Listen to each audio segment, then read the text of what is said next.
기회를 주셨습니까? 아버지 하나님, 저희들 지옥에 가지 않는 것만 해도 감사할 마음이 넘쳐나는데 이렇게 삶 속에서도 저희들 때때로 감사의 기도에 많은 조건들을 주시니 감사를 드립니다. 아버지 하나님, 저희들 오늘 말씀을 서로 상고하고자 합니다.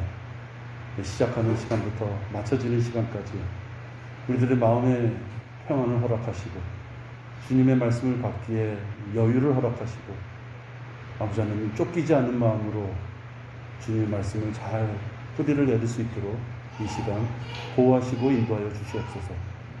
이 모든 말씀을 우리 주 예수 그리스도의 이름으로 기도했습니다. 아멘.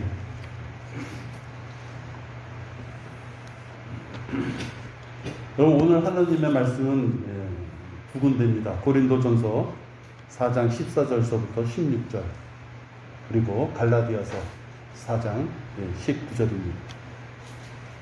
근데 고린도전서부터 먼저 보겠습니다. 고린도전서 4장 14절에서부터 16절까지입니다. 우리 함께 봉독하겠습니다. 내가 이런 것을 쓰는 것은 너희를 부끄럽게 하려는 것이 아니요 다만 나의 사랑하는 아들들같이 너희를 훈계하려는 것이라. 이는 너희가 그리스도 안에서 1만 명의 스승을 가졌을지라도 아비들은 많지 아니하니 그리스도 예수 안에서 복음을 통하여 내가 너희를 낳았으니라.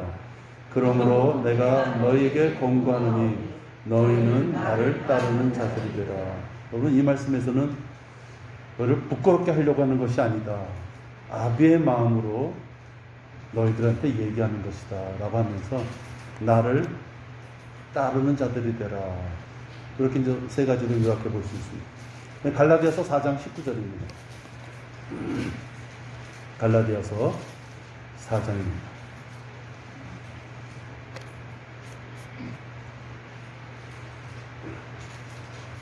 봉독하시겠습니다.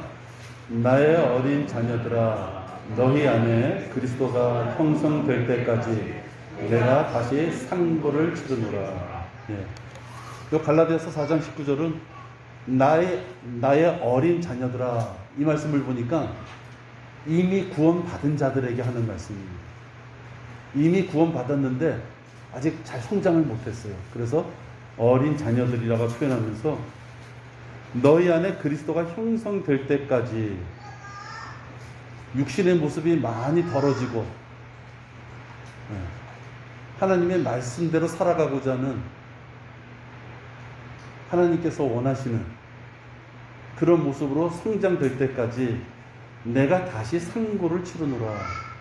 그렇게 가르치는 것이 얼마나 어려운지 상고다. 죄인을 하나님의 자녀로 이겨오는 것, 거기서 첫 번째 상고가 있고, 그것도 어려운 일인데 이미 자녀된 자가 장성한 자로서 성장하는 것 그 자체도 어려운 것이다. 우리 여기 어머니도 계시지만 낳는 것은 순간적인 고통이지만 자녀들이 성장하기까지 10년, 20년, 30년, 시집가면 시집간대로, 그게 부모의 마음이라면 그 상고도 엄청난 것이다. 그래서 바울도 자기가 구원시켜 놓고 그 자가 성장하기까지 인도하는 데는 상고다, 이렇게 표현하는 것입니다. 오늘 설교 제목은 상고의 의무를 회피하는 아버지들. 상고의 의무를, 해야 될 것을 회피하는 아버지들. 그래서 아버지들이라고 했지만 사실은 형제들, 이렇게 표현해도 됩니다. 왜? 그 형제가 언젠가는 아버지가 되고 언젠가는 누구를 가르쳐야 될 입장이 되기 때문에 그렇습니다. 여러분 다 그리스도인이시죠? 그리스도인. 아마 이 중에 나는 그리스도인이 아닙니다 하실 분은 없습니다. 근데 이 그리스도인이라고 처음 불려진 그 구절을 찾아보면 누구한테 그리스도인이라고 호칭을 했는지 알 수 있습니다. 여러분들 사도행전 11장 26절입니다. 사도행전 11장 26절에 보면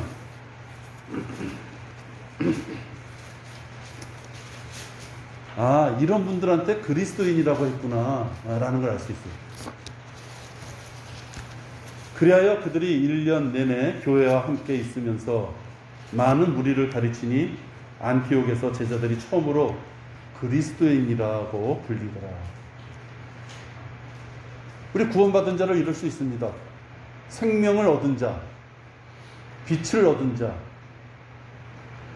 거듭난 자, 구원받은 자, 영생을 얻은 자, 뭐 이렇게 여러 가지로 표현할 수 있습니다. 그런데 구원받은 자들 중에서 가르치는 무리들, 열심으로 가르치고 배우는 무리들한테 그리스도인이라고 처음으로 부른 것입니다. 거기에는 의미가 있습니다. 우리도 그리스도인이라 불리려고 한다면 가르쳐야 되는데, 가르치기 위해서는 먼저 배워야 되지 않습니까?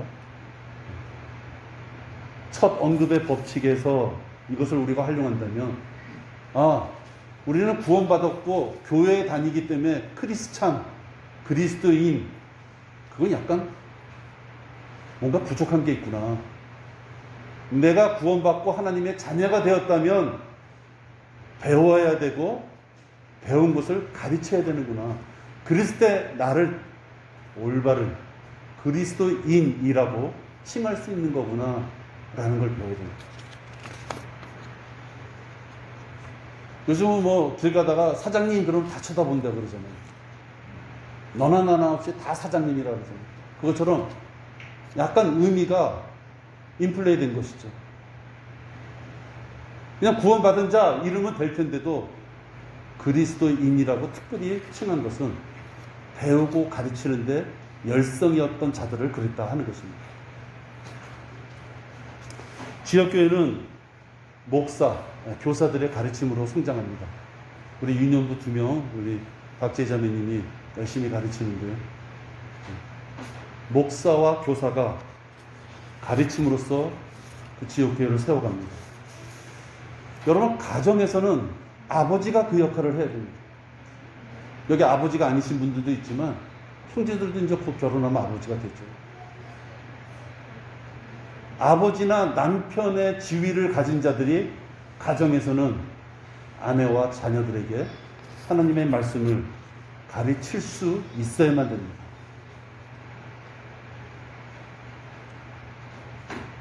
가정에서도 영적인 교제가 필요합니다. 일주일 내내 세상 것에 완전히 파묻혀서 세상 즐거움이나 게으름이나 취미나 TV나 그런 것에 있다가 갑자기 주일날 교회 갈 때는 자녀들하고 아내들하고 할 때 교회 올 때는 갑자기 성경책만 들면은 거룩한 모습으로 변한다면 그건 약간은 외식적입니다. 아버지들은 집에서 말씀을 보는 모습을 자녀들에게 보여줘야 됩니다. 아버지들은 자기가 묵상한 말씀 중에서 좋은 것이 있다면 아내와 자녀들에게 야, 나 이런 거 구절을 사실 오늘 처음 봤어. 너무 좋다. 그렇게 나눠줄 수 있어야 됩니다. 아버지라면 집에서 기도하는 모습을 가족 식구들한테 보여줄 수 있어야 됩니다. 아버지가 돼가지고 공부도 안 하고 말씀도 안 보고 아버지가 돼서 자녀들에게 기도하는 모습조차도 보여주지 못한다면 저는 그것은 아버지로서의 역할을 저버린 것이다 이렇게 생각합니다. 가정에서 아버지가 아니면 누가 가르치겠습니까? 주일날 한두 시간 교회에 와 있다고 해서 어떻게 그걸 다 배울 수 있겠습니까? 가르치는 아버지가 되기 위해서는 아버지가 공부해야만 됩니다. 믿음의 풍부함에 거할 수 있어야 됩니다. 가르치는 것을 좋아하든 싫어하든 그건 중요하지 않습니다. 가르치라는 것은 하나님의 명령인 것입니다. 가르치라는 것입니다. 하긴 성경에서는 아버지가 아니래도 이런 말씀을 주십니다. 디모데후서 2장 15절입니다. 내가 진리의 말씀을 올바로 나누어 자신이 하나님 앞에 부끄럽지 않은 일꾼으로 인정받도록 공부하라. 우리 모두는 공부해야만 됩니다. 그래서 부끄럽지 않은 모습으로 살아가야 된다는 것을 말씀하고 있습니다. 우리 모두가 그래야 되는데 한 집의 영적인 수장이 되는 그 아버지가 공부하지 않아서 부끄러운 모습에 있어서 자기 자녀들이나 아내한테 무엇인가를 나눠줄 수 없다면 그 가정은 영적으로 취약한 가정이 될 수밖에 없습니다. 여러분 이런 거 예전에 좀 들으셨죠? 젊은 부부가 자식 낳아놓고 갓난 아기를 집에다 놔두고 그 부부가 PC방에 가서 밤새도록 PC하고 게임하고 오니까 애는 죽었어. 자식은 놔놓고서 부모로서 마땅히 해야 될 걸 안 해서 걔는 죽었어요. 난리 났었죠. 여러분도 여러분의 가정에 자녀가 있다면 그 자녀가 영적인 기아에 걸려서 성장하지 못하고 있다면 우리 형제들이나 아버지들은 PC방에 가서 노느냐고 자기 자식 죽인 거나 영적으로 보면 똑같은 것입니다. 자기 자식이 어디 가서 무엇을 하는지도 모르고 영적인 기아에 허덕이게끔 놔둔다면 아버지로서의 본 모습이 아닙니다. 바쁘고 공부에는 취미가 없고 혹 나이가 좀 있다고 해서 반드시 해야만 되는 이 가르친 일을 포기하는 것은 참으로 어리석은 일입니다. 그래서 왜 누구는 가르쳐야 되고 누구는 배워만 되는 것입니다. 이 영적 전쟁에서 지식이 없이는 마귀하고 상대할 수가 없기 때문에 그렇습니다. 마귀가 쳐놓은 올무, 그 올무를 피하는 법, 또 하나님의 계획을 확실히 알고 하나님의 계획을 취하는 것, 어느 것이 참된 영인지 어느 것이 악한 영인지를 분별하는 것, 성경을 묵상하고 성경 공부를 하고 같은 지체들끼리 교제하는 가운데 배우지 않는다면 도대체 그것을 어디서 배울 수 있습니까? 우리 모두가 구원받지 않는 자들이라면 이런 말도 할 필요가 없죠. 어차피 마귀의 세상에서 마귀의 짓거리 하면서 살아간다면 이런 말씀도 드릴 필요가 없습니다. 여러분은 마귀의 진영에서부터 하나님의 진영으로 옮겨진 하나님의 영을 따라서 살아가야 되는 사람들인데, 성경에서 하나님께서 무엇을 요구하시는지 여러 군데서 충분하게 마련해 놓으셨는데도 그 성경책을 다 덮어버리고 묵상하지 않고 공부하지 않는다면 올바른 길로 우리가 성장할 수 없는 것입니다. 그런데 오늘 성경 본문 읽은 고린도 교회는 부정적인 내용들이 많습니다. 육신적인 그런 기질들로 많이 우리에게 한편으로는 또 배움의 장애입니다.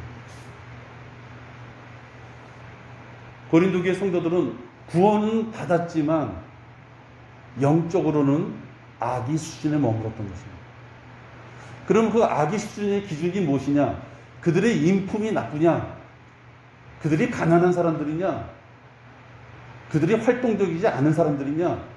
그런 뜻이 아닙니다. 고린도 교회 사람들이 영적으로 악의 수준에 머무른다는 것은 하나님의 말씀대로 살지 못하는 것을 봤을 때 영적 악이다, 이렇게 표현합니다. 바울은 고린도 교회가 잘못했을 때 빙글빙글 돌려가지고 무엇인가 잘못 얘기하는 것이 아니라, 부드럽게 얘기하는 것이 아니라 모든 것을 바로 지적하면서 가르칩니다. 만찬하는 방법, 머리를 깎는 방법, 교회 안에서 성적으로 부도덕한 행위가 일어났던 것, 방언에 대한 것, 성도들 간에 실질적으로 성도들이 모이다 보니까 생길 수 있는 그 육신적인 잘못된 그런 모습들에 대해서 바울은 지적을 합니다. 지적을 했다는 건 어떤 뜻입니까? 지적을 받는 자가 있다는 것이죠. 그 지적을 받는 자는 두 가지 형태가 일어납니다. 왜 나만 갖고 그래? 라고 그럴 수 있고, 또 어떤 자들은 잘못을 받아들이겠죠. 바울이 누군가에게 어떠한 그 훈계나 무엇인가를 지적했을 때는 그를 부끄럽게 만들려고 했던 것이 아니라 그가 올바르게 성장하기 위하여 그에게 이런저런 지적도 했고 징계도 했고 조언도 했던 것입니다. 오늘 여러분들 읽은 그 본문이 바로 그 내용입니다. 내가 이런 것을 쓰는 것은 너희를 부끄럽게 하려는 것이 아니에요. 내가 하는 말을 감정적으로 받아들이지 말라 하는 얘기죠. 다만 나의 사랑하는 아들들 같이 너희를 훈계하려는 것이라. 이는 너희가 그리스도 안에서 1만 명의 스승을 가졌을지라도 아비들은 많지 아니하니 그리스도 예수 안에서 복음을 통하여 내가 너희를 낳았으니라.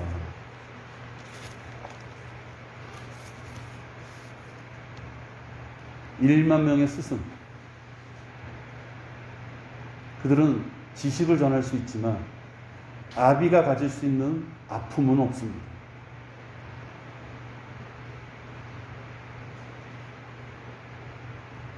아비로서 줄 수 있는 그 아픔 가운데 무엇인가 지적을 하는 것을 싫은 사람은 한 아비가 중요한 게 아니라 스승을 찾아가면 됩니다. 지식을 배워서 자기가 선택을 하면 됩니다. 저 정도는 내가 지키겠어. 저 정도는 너무 과해. 그런 자에게는 스승이 필요합니다. 그러나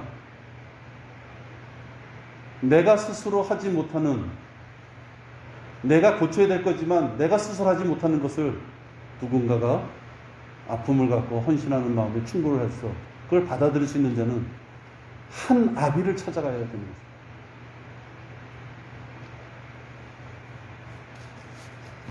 지금 바울은 교회 사람들을 아들처럼 사랑하며 훈계하는 것입니다. 이것은 목자들에게 주신, 하나님이 주신 기쁨일 수 있고 목자들의 고통일 수도 있고 특권일 수도 있습니다.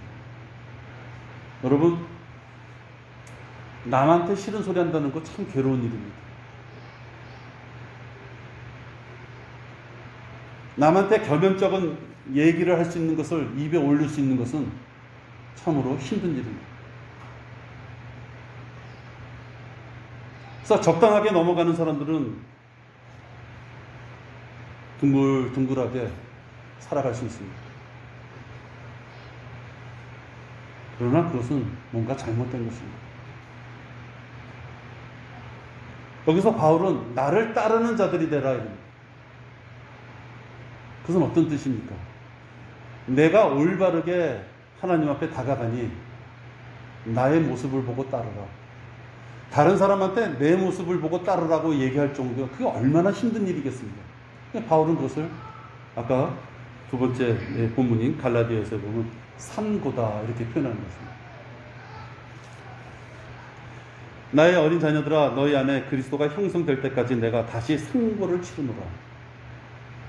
너희들을 구원하기도 힘들었지만 너희들을 양육시키려고 하니 내가 너무 힘들다. 자녀들 안에 그리스도의 모습이 이렇게 만들어질 때까지는 살이 터지고 뼈가 이렇게 분리되는 그 아비로서의 상고의 고통을 바울은 감수하겠다 이렇게 말하고 있는 것입니다. 그러니까 우리가 성경을 공부하고 성장합시다 이렇게 말은 많이 하지만 마귀라는 존재가 있기 때문에 그게 쉽지 않은 것입니다. 그렇기 때문에 이렇게 고린도 교회를 통하여 하나님께서는 우리들에게 우리 자매들이 겪는 그 상고, 그 고통스러운 것을 비유하면서 성장하기 위해서는 그런 어려움이 있어야 된다라고 말씀해 주고 있습니다. 가정에서는 아버지가 또는 남편이 아내와 자녀들을 말씀으로 이겨내야만 됩니다. 어머니가 육신적인 출생을 통하여 상고를 먼저 치렀다면 그 다음에는 아버지가 영적인 성장을 위하여 상고를 치러야만 되는 것입니다. 바쁘십니까? 바쁜 가운데 자녀를 가르쳐야 됩니다. 피곤하십니까? 피곤한 가운데도 가르쳐야 됩니다. 새삼스럽게 공부하려니까 힘드십니까? 공부하셔야만 됩니다. 가족들 맨 앞에서 파고를 헤치면서 그 싸움을 이겨내야지 될 당사자가 아버지인데, 가장인데, 그가 그 역할을 하지 않는 것은 그 가정의 축복을 막는 것입니다. 하나님께서는 그 가장을 통하여 질서를 주시고 그 가장을 통하여 영적인 권위를 주셨는데 그 가장이 그것을 포기한다는 것은 그 가정은 파도가 칠 때 선장을 잃어버린 배처럼 어디로 가는지 모르게 출렁출렁거리고 가는 것입니다. 자녀들과 아내를 가르치기 위해서는 분명히 모진 고통이 따라옵니다. 그게 어디 쉽겠습니까? 환경도 있을 수 있고요. 경제적인 것도 있을 수 있습니다. 마귀가 가만두지 않을 것입니다. 그래도 아버지들은 상고를 치르는 그 심성으로 그 일을 감당해야만 되는 것입니다. 여러분, 제가 드리는 말씀을 설교자나 목사가 지겹도록 하는 얘기라고 제발 듣지 마시기 바랍니다.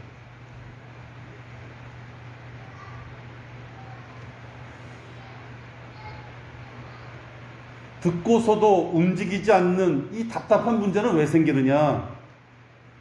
아버지들의 학습 능력에 있지 않습니다. 여러분, 성경 지식이 저기 강원도에서 밭에 나가서 감자 일구는 할머니들은 성경 지식을 배울 수 없습니까? 하나님께서 성경 지식을 어느 레벨에 오른 사람들만 많이 비싼 수업료 내고 배워야지만 이해되는 것이 성경의 말씀입니까? 그렇지 않습니다. 왜 아버지들이 움직이지 않느냐? 무책임 때문에 그렇습니다. 방관하는 생활 태도 때문에 그런 것입니다. 가족들이 마귀의 밥이 돼가지고 점점점 세상에다가 발을 딛고 점점점 악한 어떤 환경에다가 자녀들이 그쪽에 가고 있는데도 아버지들이 움직이지 않아요. 파수꾼이 돼야 되고 총을 들고 마귀하고 싸워야 되는데 그 아버지들이 천하태평이에요. 에이, 내 마누라가, 내 아내가 나보다 더 신앙심이 좋아. 더 성경도 많이 봐. 우리 아내가 자녀들을 얼마나 사랑하는가. 그런 말이 어디 있습니까? 교회 가면 목사도 있고 교사도 있는데 그 사람들은 맨날 그 일만 할 텐데 나는 바빠 죽겠는데 왜 나한테까지 그런 걸 맡겨? 성경에 그렇게 되어 있지 않습니다. 우리 애들은 과거에 침례도 받았어. 우리 애들은 세상에 나가도 착해. 우리 애들 아직 어려. 세상에서 더 많은 걸 불러봐도 천천히 정신 차려도 돼. 우리 아이들 이제 몇 살인데 벌써 죽음에 대해서 생각하겠어? 언젠가는 깨닫게 될 거예요.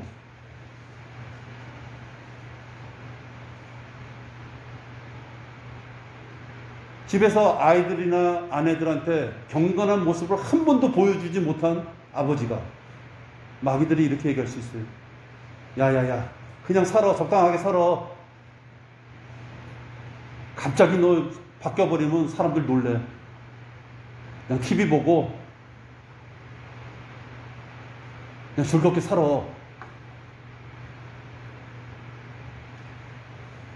여러분, 솔직히 보십시오. 그렇게 살면 마귀처럼 사는 것입니다. 내 자식만 착합니까? 내 아내만 착합니까? 어디 성경에 아내가 더 믿음이 강하면 아내 뒷발꿈이라도 잡고 살아가면 된다는 구절이 있습니까? 성경에는 그렇지 않습니다. 신중하며 정숙하고 집안일에 힘쓰며 선하고 그들 자신의 남편에게 복종하라. 이는 하나님의 말씀이 모독을 받지 않게 하려 합니다. 여러분, 디도서 2장 5절에 있는 말씀인데요. 남편에게 복종하라. 그래야지 하나님 말씀이 모독당하지 않는다. 한 가정의 가장은 남편이라고 얘기하는 것입니다. 아내는 남편에게 순종해야지 된다고 말씀하시며 그래야지 하나님의 말씀이 모독받지 않는 거다라고 얘기했습니다. 나는 내 아내보다 신앙생활을 좀 늦게 시작했으니까, 나는 내 아내보다 시간이 좀 없으니까. 여러분, 성경에는 그런 예외 규정, 그런 규정이 없어요. 그냥 아내는 남편에게 복종하라고 되어 있습니다. 또 하나 볼까요? 에베소서 6장 1절인데 자녀들아 주 안에서 너희 부모에게 순종하라. 이것이 옳으니라. 자녀들은요 부모에게 순종하라고 되어 있습니다. 여기에 어떠한 부모라고 되어 있지 않아요. 멋진 부모, 돈 좀 있는 부모, 많이 배운 부모, 그런 부모에 순종하라 되어 있지 않아요. 그러면 자녀들은 부모에 순종해야 되고 아내들은 남편한테 순종해야 되는데, 그럼 결국은 하나님이 주신 그 가정 내에서의 책임자는 남편이라고 되어 있는 것입니다. 남편, 앞으로 남편이 될 형제들한테 있는 것입니다.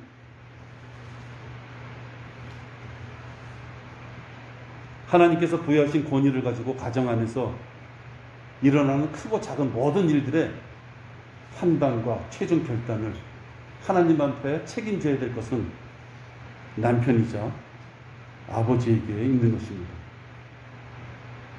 만약에 형제들이 영적 권위가 없다면 그는 무능력한 가정입니다. 돛을 올리고 바다로 출항했는데 나 나침반 불 줄 몰라, 나 바람이 어느 방향으로 부는지 몰라, 이 배에 식량이 얼마 있는지 몰라 하고 선장이 주저앉는다면,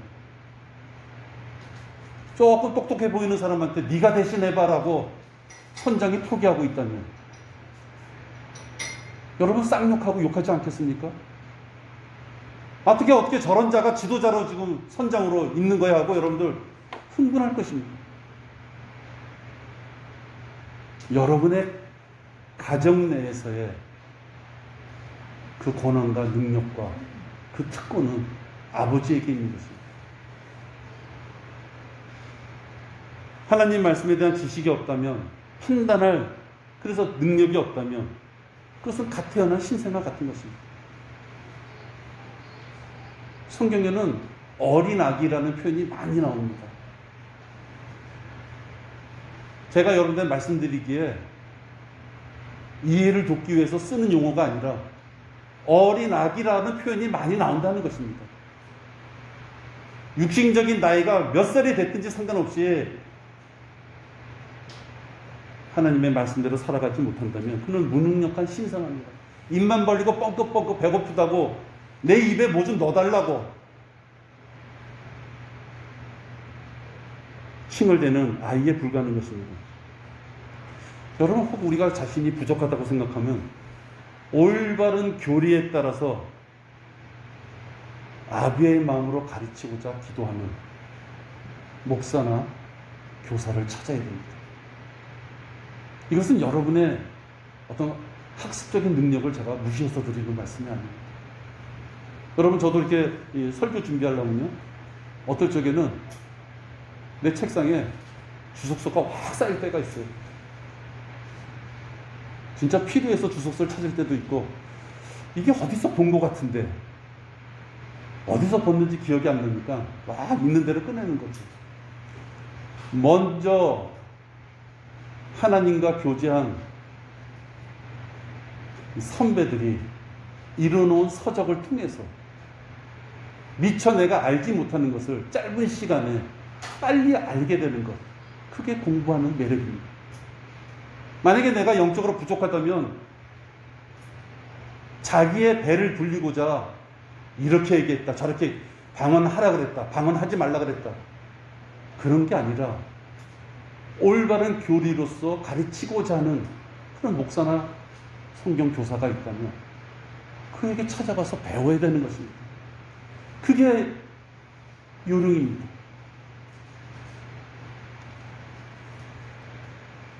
식탁에서는 상석을 차지해요. 야, 아버지가 먼저 먹어야지. 아버지가 숟가락 들 때까지는 들지 마. 그런 대접을 받을 수 있습니다. 아버지라고. 상석에서만, 밥상에서만 그렇게 아버지 대접을 받으면 뭐합니까? 언제까지 영적 전쟁이라는 것을 인지 못하는, TV나 보고 육신의 즐거움만 생각하고 시간을 낭비하는 그런 창피한 아버지로 살아야만 됩니다. 이게 부끄러운 일입니다. 제발 좀 부끄러워할 줄 알아야 됩니다. 자기의 아내나 자기의 자녀를 마귀의 밥이 되게끔 내놓고서도 허허 웃고 있어요. 얼마나 부끄러운 일입니까? 교회에서는 목사가 가르쳐야 되고 교사가 가르쳐야 됩니다. 양육과 전파하는데 전념을 기울여야 됩니다. 이렇게 LA교회에서 3주간에 걸쳐서 오셔서 거리 설교를 그 3-4번 가르치겠다고 그 많은 비용과 시간을 들여서 오셨잖아요. 그 이유가 있는 것입니다. 구원받은 자가 제일 먼저 해야 될 것은 나에게 새 생명을 주셨던 그 그리스도의 은혜의 복음을 다른 사람에게도 주어서 그 사람도 영생을 얻을 수 있는 그 일을 해야만 되기 때문에 그분들이 오셨고, 저는 또 장담하건대 우리는 그걸 이미 하고 있었고 앞으로도 할 것이고 많은 분들이 참석해야 되는 것입니다. 가짜 목사들은 바울이 얘기하는 상고를 치르기 원하지 않습니다. 왜 남에게 싫은 소리해서 욕먹습니까? 안 하죠. 안 합니다. 제가 이전에 한번 큰 교회를 간 적이 있었는데요. 그때는 저도 그냥 일반 제도권 교회 다닐 때 어마어마하게 큰 분당의 교회인데 15분 설교예요. 설교를 다 뒤에 스크린으로 띄우고 찬송가 띄우고 광고 띄우고 성도들은 그냥 눈만 뜨고 있으면요 한 30분에 걸친 예배가 눈앞에서 다 지나가요. 성경책 펼 필요도 없고 찬송가 펼 필요도 없고 헌금도 다 온라인으로 하고 그냥 진짜 멍하니 진짜 극장에 가서 극장 보는 것처럼요, 영화 보는 것처럼. 그런 데서 성도가 무엇인가 잘못을 저질렀을 때 그 목사는 지적하지 않습니다. 왜? 영리하기 때문에 그렇습니다. 이 세상에서는 자기의 열성이나 언변의 재능 또는 처세술, 사람을 모으는 재능 등으로 해서 큰 돈을 번 성공한 목사들도 있습니다. 우리 양들은 이러한 목사를 구별할 줄 알아야 됩니다. 여러분, 이러한 자들과 있었을 땐 즐거울 수 있습니다. 그 달콤한 생활이 그립습니까? 진정 이집트에 노예 생활했던 자, 그 생활이 그립습니까? 그건 아니지 않습니까? 우리 남편들, 형제들은 자신이 성장하지 못했다면 환경을 탓하면 안 됩니다. 왜 나를 아직도 성경에 대해서 관심을 갖게끔 만들지 못했느냐고 목사한테 투덜댈 필요도 없습니다. 만약에 그런 분이 있다면 오늘 당장이라도 오십시오. 매주 여러분에게 그런 말씀을 드렸기에 얼마든지 드릴 수 있습니다. 본인이 선택하지 않고 본인이 노력하지 않고 어떻게 자기 가정을 영적으로 승리하며 나갈 수 있습니까? 최근에 저기 파주 쪽에 컴퓨터를 들여놓는 교회들이 있습니다. 컴퓨터를 들여놓으면요 일주일 내내 젊은 애들이 와서 교회 와서 컴퓨터 게임을 해요. 그래서 걔들을 이렇게 교회 성도로 만드는 것입니다. 그건요, 한때 우리나라의 열린 예배라고 하는 거랑 똑같습니다. 하다못해 홍대 그 카페 술집에서도 예배 드리잖아요. 드럼 치고 기타 치고 무용하고, 그리고 젊은 애들 끌어와서. 여러분, 그거는 올바른 방법이 아닙니다. 미끼를 던져서 교회를 만들겠다는 전략이죠. 진리의 지식은 배우려면 골치가 아플 수 있습니다. 그렇기 때문에 재미를 찾아서 다니는 그러한 자들은 공부하지 않습니다. 그러한 교회는 허수입니다. 허수. 숫자로는 셀 수 있지만 진정한 교인이 아닌 허수라는 것입니다. 우리 누구든 다 배워야 되고 가르쳐야만 됩니다. 여러분들도 배워야 되고요. 여러분들 집에 가면 남편을 가르쳐야 되고, 집에 가면 아내를 가르쳐야 되고, 집에 가면 자녀를 가르쳐야 된다니까요.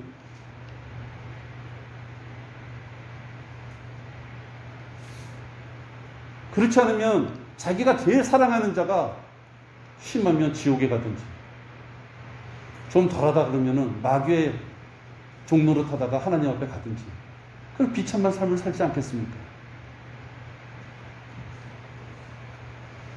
목사나 각 아버지들이나 항상 배워야 되고 또 항상 가르쳐야만 됩니다. 이것은 하나님의 명령입니다, 여러분. 내가 좀 가르쳐 볼까 말까 생각하는 것이 아니라, 특히 우리 아버지들, 그 집에 가장으로서의 능력과 영적인 권능을 가지려면 공부하셔서 하나님께서 그 가장을 통하여 주시겠다는 축복의 통로에 엉뚱하게 발목을 잡는 그런 어리석은 역할을 하는 아버지가 돼서는 안 되는 것입니다. 명령에 대한 두려움이 진짜 있는지 잘 생각해 보시기 바랍니다. 기도하겠습니다. 아버지 하나님, 감사합니다. 저희들에게 설교를 할 수 있도록 또 말씀을 들을 수 있도록 기회를 주시니 감사를 드립니다. 우리들은 남녀의 구분을 선택해서 이 땅에 태어나지 않았습니다. 누구는 아들로, 누구는 딸로, 누구는 남편으로, 누구는 아내로, 우리는 이렇게 이 땅에서 해야 될 일들이 있습니다. 아버지 하나님, 기다리시는 아버지 하나님 앞에서 우리를 도망가거나 우회하거나 상고의 고통을 회피하고자 하는 나약한 모습으로서 우리 아버지들, 앞으로 향후 형제들이 그러한 모습으로 살아가지 않도록 인도해 주시옵소서. 아직 우리 교회 가정 중에